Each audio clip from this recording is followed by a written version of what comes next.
10 pool positive निकले, जो 14.94% होता है, लगभग 15%। और जो 10 वाले सैंपल्स के पूल थे उसमें 51 200 में से पॉजिटिव आए, जो कि 25.5% होता है। तो ये हम लोगों ने देखा है कि हाल में जब से हमारे प्रवासी कामगार वापस लौट रहे हैं विभिन्न प्रांतों से, हमारे पूल में भी जो पॉजिटिविटी है वो भी बढ़ गई है, और जो ओवरऑल सैंपल में जो पॉजिटिविटी निकल रही है वो भी थोड़ी बढ़ी है। और इसीलिए हम लोग बार बार ये इंसिस्ट कर रहे हैं, बार बार हम आपके माध्यम से आग्रह कर रहे हैं कि जो भी प्रवासी कामगार आए हैं वो अपने 21 दिन का अगर उनको होम क्वारंटाइन के लिए कहा गया है तो उसको अवश्य पूरा करें, चाहे वो शहरी क्षेत्र में हो चाहे ग्रामीण क्षेत्र में हो। ये समाज में संक्रमण को रोकने के लिए, नियंत्रित करने के लिए अत्यंत आवश्यक है। और इसमें ग्राम निगरानी समिति और मोहल्ला निगरानी समिति की बहुत ही महत्वपूर्ण भूमिका है कि जो लोग भी होम क्वारंटाइन में भेजे जा रहे हैं वो अपने घरों में ही रहें, और घर में भी अपने घर के अन्य लोगों से, सदस्यों से, खास करके बुजुर्गों से, जिनको पहले से किसी प्रकार की कोई बीमारी हो, उनसे, गर्भवती महिलाओं से और छोटे बच्चों से दूर रहें, ताकि उनको किसी प्रकार का संक्रमण न होने पाए। सर्वेलेंस का कार्य हमारा लगातार चल रहा है, हॉटस्पॉट एरिया में भी और नॉन हॉटस्पॉट एरिया में भी। ये कंटेनमेंट के लिए जो संक्रमण को नियंत्रित किया जाता है उसके लिए ये बहुत ही ज़रूरी कार्य होता है कि हम लगातार सर्वेलेंस का काम करते रहें, और जहाँ भी हमें ऐसा लगे कि कोई सिम्टम्स हैं या किसी प्रकार के कोई भी लक्षण किसी में हैं तो उनको हम फैसिलिटी क्वारंटाइन में लाएं, उनकी हम जांच करवाएं, और अगर संक्रमण पाया जाता है तो उनकी हम चिकित्सा करवाएं। तो अब तक 11,920 इलाकों में सर्वेक्षण का कार्य हुआ है सर्वेलेंस के अंतर्गत, और उसमें 91,347 टीम दिवस के माध्यम से 72,18,440 घरों का सर्वेक्षण किया गया, सर्वेलेंस किया गया है। इसमें 3,62,29,716 लोगों का सर्वेलेंस किया गया है। आरोग्य सेतु ऐप का लगातार हम उपयोग कर रहे हैं और इससे हमें बहुत सहायता भी मिल रही है। अब तक हमारे कंट्रोल रूम से 34,935 लोगों को कॉल किया जा चुका है, जिन्हें अलर्ट जनरेट हुए हैं आरोग्य सेतु के। आरोग्य सेतु के अलर्ट्स फ़ोन नंबर सहित हमको मिल जाते हैं, जिसको हम जिलों के साथ शेयर करते हैं, और अपने स्टेट के कंट्रोल रूम से भी उनको हम फ़ोन करवाते हैं। हमारे स्टेट का हेल्पलाइन नंबर 1800-180-5145 है। जिस किसी को भी अगर लगे कि उसे कोई किसी प्रकार का कोई लक्षण आ रहा है, सांस लेने में तकलीफ़ हो रही है, या खांसी हो रही है, या बुखार हो रहा है, तो उनको चाहिए कि इस नंबर पर 1800-180-5145 पर फ़ोन करें। हमारे विशेषज्ञ उनको सलाह देंगे, और अगर वो आपको सलाह देते हैं कि आपको अपनी जांच करानी चाहिए तो नज़दीक के सरकारी अस्पताल में जाइए। आपकी जांच बिल्कुल मुफ्त होगी, बिल्कुल निःशुल्क होगी, और आपके जो चिकित्सा है उसकी व्यवस्था भी राज्य सरकार के द्वारा बिल्कुल निःशुल्क कराई जा रही है। आशाओं के द्वारा, आशा वर्कर जो हमारी हैं उनके द्वारा निरंतर जो हमारे प्रवासी कामगार आए हैं उनके घर जा कर के उनका सर्वे किया जा रहा है, उनसे बातचीत की जा रही है, और पता लगाया जा रहा है कि उनकी तबीयत कैसी है। अब तक आशा वर्कर्स के द्वारा 8,50,899 प्रवासी कामगारों का सर्वेक्षण किया गया है, जिसमें 892 व्यक्ति लक्षणों वाले मिले हैं, और इन सबों के सैंपल्स लेके इनकी जांच की जा रही है। जो डोमेस्टिक एयर ट्रैवल के लिए हम लोगों ने कल वेब लिंक जारी किया था, आज से जो भी डोमेस्टिक एयर ट्रैवल है वो प्रारंभ हो गया है, और हमारा बड़ा ही मजबूत इलेक्ट्रॉनिक सिस्टम एक बना है डोमेस्टिक ट्रैवल के लिए, और उस सुबह से ही उसने बहुत ही कामयाबी के साथ कार्य करना प्रारंभ कर दिया है। जो भी पैसेंजर्स आ रहे हैं वो उसको आसानी से भर पा रहे हैं, और या तो अगर वो थोड़े समय के लिए आ रहे हैं तो फिर उनको वापस जाने की सुविधा है बिना क्वारंटाइन के लिए। और जो लोग उत्तर प्रदेश के निवासी हैं उनको 14 दिन के क्वारंटाइन में जाना पड़ रहा है, होम क्वारंटाइन में। और अगर वो छठे दिन अपना परीक्षण करवा लेते हैं और परीक्षण में निगेटिव पाए जाते हैं तो उसके बाद उनका क्वारंटाइन, होम क्वारंटाइन भी समाप्त कर दिया जाएगा। इस बीमारी से घबराने की आवश्यकता नहीं है, और न ही अगर किसी को कोई बीमारी होती है ये कोरोना वायरस का संक्रमण, तो उसके प्रति मन में कोई दुर्भावना लाने की बात है। ये संक्रामक बीमारी है, किसी को भी हो सकती है, किसी उम्र के व्यक्ति को हो सकती है, किसी जाति मजहब के व्यक्ति को हो सकती है, पुरुष को हो सकती है, स्त्री को हो सकती है। तो इसलिए अगर किसी को इस प्रकार के लक्षण आते हैं तो उसके, या किसी को अगर संक्रमण होता है या कोई अगर होम क्वारंटाइन में है तो उसके प्रति मन में कोई दुर्भावना मत लाइए। आप अगर किसी में कोई संक्रमण आता है या किसी में कोई लक्षण दिखाई पड़ते हैं तो हम सबका दायित्व है कि हम उसकी मदद करें, हम उसको इस बात के लिए प्रेरित करें कि वो आकर के अपनी जांच कराए, और अगर संक्रमण पाया जाता है तो सरकारी चिकित्सालयों में या चिकित्सा महाविद्यालयों में अपना इलाज करवाए। सरकार ने जांच की और चिकित्सा की सारी व्यवस्था निःशुल्क की है, और हम ये देख रहे हैं कि जो लोग भी संक्रमण में जल्दी हमारे पास चले आते हैं उनको किसी प्रकार की कोई समस्या नहीं होती है। तो इसलिए अपनी जांच जल्दी करवाइए और उसके बाद आप उपचारित होकर 2 सप्ताह में घर चले जाएंगे। इससे हमें घबराना नहीं है, सतर्क रहकर अपना बचाव करना है, और बचाव करने के लिए हमें साबुन पानी से बार बार अपना हाथ धोते रहना है। हमें जब भी हम सार्वजनिक स्थल में जाएं हमें अपने मुंह और नाक को ढक कर रखना है, चाहे आप मास्क से ढकिए, रुमाल से ढकिए, दुपट्टे से ढकिए, गमछे से ढकिए, और अगर आप नहीं ढकते हैं तो ये जुर्माना भी इस पर हो सकता है। इसलिए अच्छा है कि आप इसको अपने मुंह और नाक को ढक कर रखें, इससे आप भी संक्रमित नहीं होंगे और दूसरों को संक्रमित नहीं करेंगे। और इसके अलावा सोशल डिस्टेंसिंग बना के रखिए, जहाँ भी आप कहीं जाएं तो 2 गज की दूरी एक दूसरे से मेंटेन करें, 6 फुट की दूरी रखें तो आपको संक्रमण नहीं होगा। तो ये अगर आप कुछ सावधानियां बरतेंगे तो आप संक्रमण से बिल्कुल दूर रहेंगे और आप अपना भी बचाव करेंगे, दूसरों का भी बचाव करेंगे। अब मैं अनुरोध करूंगा अपर मुख्य सचिव गृह से कि वो आगे बातें बताएंगे।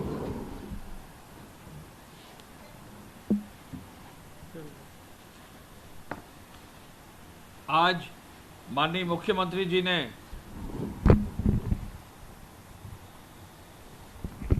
टीम 11 की बैठक सुबह 10 बजे आयोजित की। माननीय मुख्यमंत्री जी ने सर्वप्रथम कामगारों और श्रमिकों के लिए जो सुरक्षित और सम्मानजनक वापसी का है उसकी समीक्षा की है। उन्होंने आदेश दिया है कि जो माइग्रेशन कमीशन, जो आयोग अभी गठित करना है, उस आयोग का नाम भी उन्होंने दिया है। उस आयोग का नाम है कामगार श्रमिक सेवायोजन एवं रोजगार कल्याण आयोग।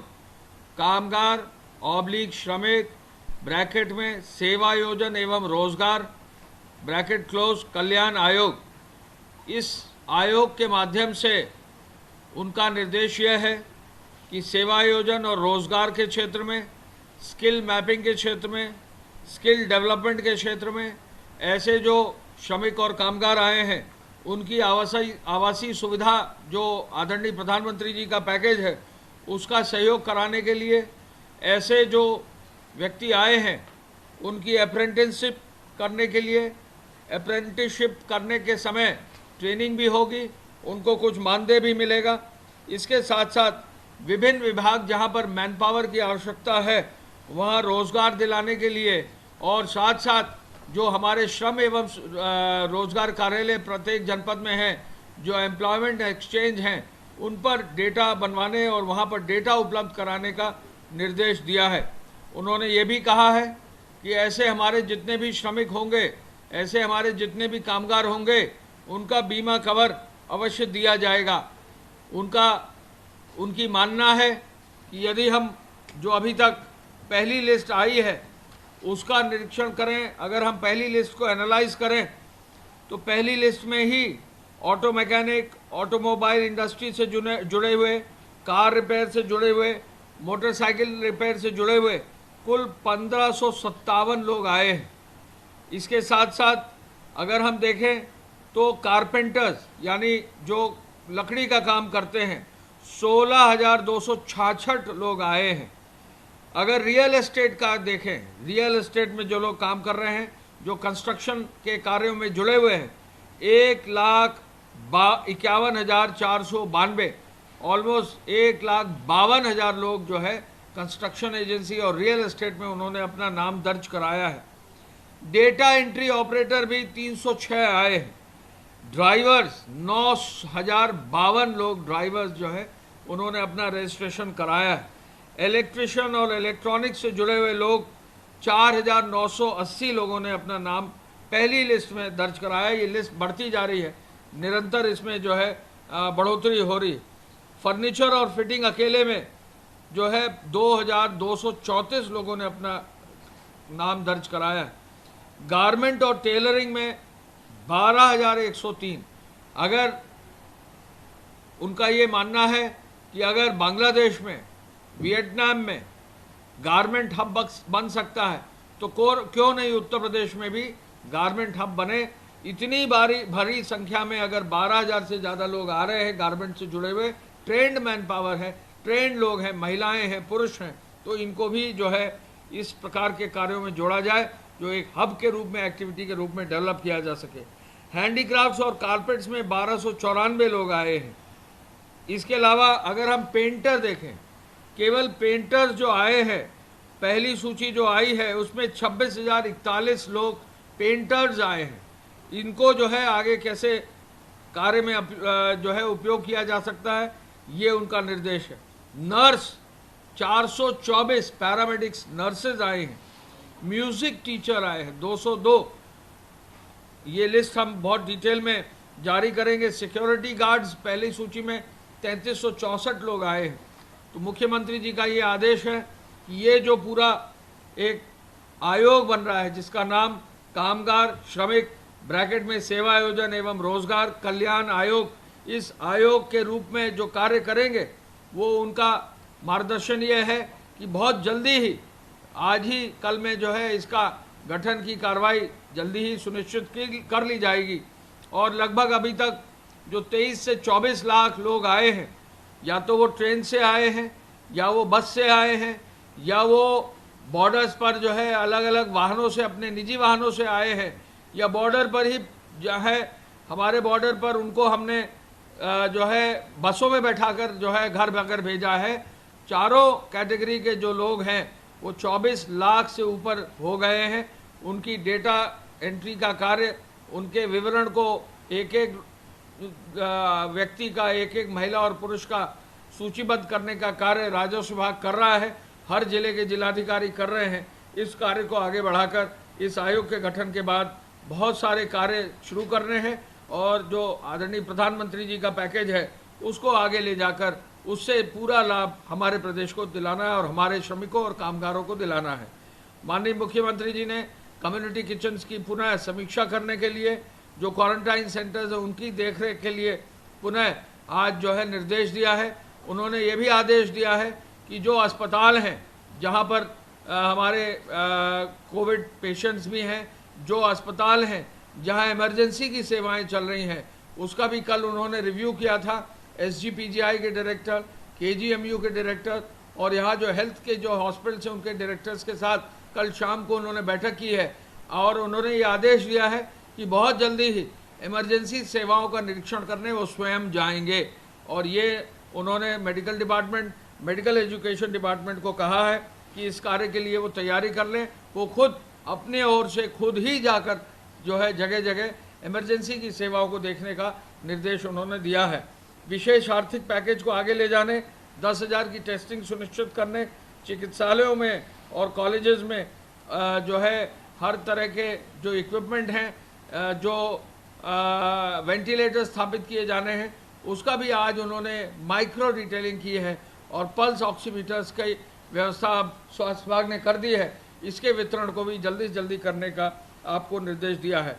मेडिकल इन्फेक्शन ना हो, इस पर विशेष बल दिया जा रहा है और साथ साथ मेडिकल कॉलेजेस में और चिकित्सालयों में जो हमारे कोविड के पेशेंट्स हैं उनसे फीडबैक लिया जा रहा है। आपको मालूम है कि कल ये बिंदु उभर कर आया था कि जो भी हमारे पेशेंट्स हैं उनका हम फीडबैक लें, तो ये एक अच्छी व्यवस्था कर दी गई है।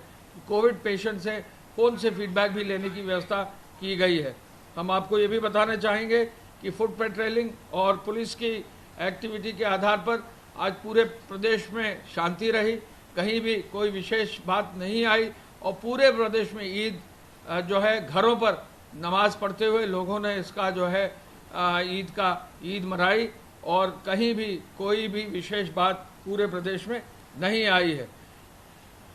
एमएसएमई सेक्टर, एक जनपद एक उत्पाद, विश्वकर्मा श्रम सम्मान, कृषि, डेयरी, पशुपालन से जुड़े हुए क्षेत्रों में रोजगार के लिए विशेष बल उन्होंने दिया है और ये भी कहा है कि चूंकि अब बरसात जल्दी आएगी तो मनरेगा के कार्य जो है बरसात में क्या हो सकते हैं, पौधरोपण से जुड़े हुए कार्य हो सकते हैं, वृक्षारोपण से जुड़े हुए कार्य हो सकते हैं, बंदी आदि बनाने का कार्य हो सकता है, इसको भी प्रायोरिटाइज करने के लिए उन्होंने पंचायती राज विभाग को आदेश दिया है। एमएसएमई इकाइयों के पीपीई किट बढ़ाने का काम काफ़ी तेज़ी से चल रहा है, उनकी क्वालिटी और अच्छी सुनिश्चित करते हुए ये आदेश उन्होंने दिया है कि जो भी हमारे प्रदेश में उत्पादन हो उसको प्रायोरिटी पर हमारे प्रदेश में खरीदा जाए, जिससे हमारे प्रदेश की इकाइयों को जो है प्राथमिकता मिल सके। गृह विभाग की सूचना के अनुसार अब तक 57,449 एफआईआर दर्ज करते हुए 1,59,000 लोगों के खिलाफ कार्रवाई की गई है। वाहनों की सघन चेकिंग की जा रही है। वाहनों से लगभग 21.5 करोड़ का समन शुल्क वसूल किया जा रहा है। कई जगह वाहनों के परमिट, जहां आवश्यक सेवाएं हैं वहां पर परमिट भी जारी किए गए हैं और कालाबाजारी और जमाखोरी के लिए अब तक 652 एफआईआर दर्ज कर दी गई हैं 845 लोगों के खिलाफ। आपको मालूम है कि फेक न्यूज़ के लिए एक अभियान चलाया जा रहा है। सूचना विभाग और पुलिस के माध्यम से फेक न्यूज़ का अभियान चलाया जा रहा है। 25 मई को ही, यानी आज की तारीख में 20 मामलों में 17 में ट्विटर और फेसबुक में 3 मामलों को संज्ञान लेकर कार्रवाई की गई है और अब तक कुल ट्विटर के 38 मामले, फेसबुक के 37 मामले, टिकटॉक के 47 मामले और व्हाट्सएप पर 1 मामला, कुल 123 मामलों को ब्लॉक किया जा चुका है। 40 एफआईआर अब तक दर्ज की गई हैं। हॉटस्पॉट्स की संख्या जो है अब 960 हो गई है। कुछ हमारे जो श्रमिक और कामगार आए हैं उनकी जो संख्या आई है उसकी वजह से विशेष निगरानी करने का मुख्यमंत्री जी ने निर्देश दिया है। ऐसे में इन क्षेत्रों में अब करीब 8,21,000 मकान होते हुए लगभग 47,50,000 लोग इन हॉटस्पॉट क्षेत्र में हैं। ये हॉटस्पॉट क्षेत्र अब हमारे लिए सबसे क्रिटिकल क्षेत्र है और इन पर विशेष बल देकर वरिष्ठ अधिकारियों को यहाँ भेजा गया है। जो कृषि उत्पादन आयुक्त के संगठन द्वारा डोर स्टेप डिलीवरी का कार्य है वो तेजी से किया जा रहा है। उद्योग विभाग द्वारा अब तक जो इकाइयां हैं 82,262 इकाइयों के माध्यम से 16,077 करोड़ रुपए का वेतन भुगतान अब कर दिया गया है। निर्माण श्रमिकों के लिए, ग्रामीण श्रमिकों के लिए, नगरीय क्षेत्र में श्रमिकों के लिए अब कुल मिलाकर 33 लाख लोगों को लगभग 330 करोड़ रुपए की धनराशि 1,000 रुपये की दर से वितरित कर दी गई है। भारी संख्या में फ्लोर मिल यानी आटा मिल, भारी संख्या में तेल मिल और दाल मिल अब शुरू हो गई हैं। 1,099 आटा की मिल, तेल की 499 और दाल की 312 मिलें अब शुरू हो गई हैं। स्वास्थ्य विभाग के द्वारा जो कार्य किया जा रहा है, अब आपको मालूम है कि करीब हमारा रिकवरी रेट करीब 57% है और ये निरंतर इसमें इम्प्रूवमेंट किया जा रहा है और कोशिश ये की जा रही है कि कहीं भी किसी भी जनपद में किसी भी पेशेंट को कोई कठिनाई ना हो और बहुत जल्दी उसके स्वास्थ्य परीक्षण करा के उसको जो है आगे सुविधाएं दी जा सके। ट्रेन्स के बारे में मैं बताना चाहूँगा कि आज अभी 2 बजे तक 1174 ट्रेन लगभग 15,62,000 लोग आ चुके हैं। आज भी लगभग 102 ट्रेनें आएंगी। अब तक 1,361 ट्रेनों पर 18,62,000 लोगों की व्यवस्था कर दी गई है। हर प्रदेश से ट्रेन आ रही हैं और प्रयास हमारा ये है कि अगले 3 से 4 दिन में जहां भी जिस भी प्रदेश से ट्रेन लानी है उन ट्रेनों को, श्रमिक स्पेशल्स को चालू करके जल्दी से जल्दी लोगों को लाया जा सके। बहुत जल्दी गोरखपुर में लगभग 200 ट्रेनें आ चुकी होंगी इस पूरे अभियान में। अब तक 192 ट्रेनें गोरखपुर में आ चुकी हैं, लखनऊ में 80 ट्रेनें आ चुकी हैं, जौनपुर में 84 ट्रेनें आ चुकी हैं, प्रयागराज में 52, बलिया में 54, प्रतापगढ़ में 57, साथ साथ मऊ में 37, 61 ट्रेनें गोंडा में, 27 ट्रेनें उन्नाव में, बस्ती में 55 ट्रेनें और साथ साथ 71 ट्रेनें जो है देवरिया में अब तक आ चुकी हैं। हरियाणा राज्य से, राजस्थान राज्य से बसों का संचालन लगातार जारी है। हरियाणा और राजस्थान से जो भी आना चाहता है बसों से वो हमारे प्रदेश में आ सकते हैं। अब तक जो है गुजरात राज्य से 430 ट्रेन आ चुकी हैं, महाराष्ट्र से 258 ट्रेनें आ चुकी हैं, पंजाब से 196 ट्रेनें आ चुकी हैं, तेलंगाना से 18 ट्रेनें आ चुकी हैं, कर्नाटक से 42 ट्रेनें आ चुकी हैं, उत्तर प्रदेश के अंदर 65 ट्रेनें चला चुके हैं, केरल से 9, आंध्र से 8, तमिलनाडु से 18, मध्य प्रदेश से 2, राजस्थान से 32, गोवा से 14, दिल्ली से 76 ट्रेन आ चुकी हैं। दिल्ली में चूंकि ट्रेन में अभी कम संख्या में लोग आ रहे हैं तो हम अपील करना चाहेंगे कि जो भी व्यक्ति दिल्ली में है वो अवश्य ट्रेन का सहारा लेकर अगले 3 से 4 दिन के अंदर हमारे प्रदेश में जल्दी आ जाए, यदि वो आना चाह रहा है, जिससे कि ट्रेन का माध्यम लेकर उनको कोई कठिनाई ना हो। पूरी व्यवस्था जो श्रमिक स्पेशल्स की है बहुत तेज़ी से उस पर कार्य हो रहा है, रेल विभाग पूरा सहयोग दे रहा है। हम अपने प्रदेश में हर व्यक्ति को लाने के लिए कटिबद्ध हैं।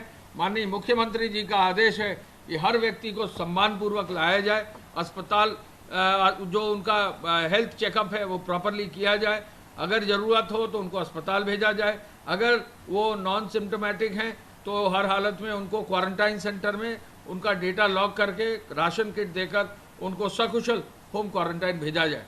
धन्यवाद। जय हिंद।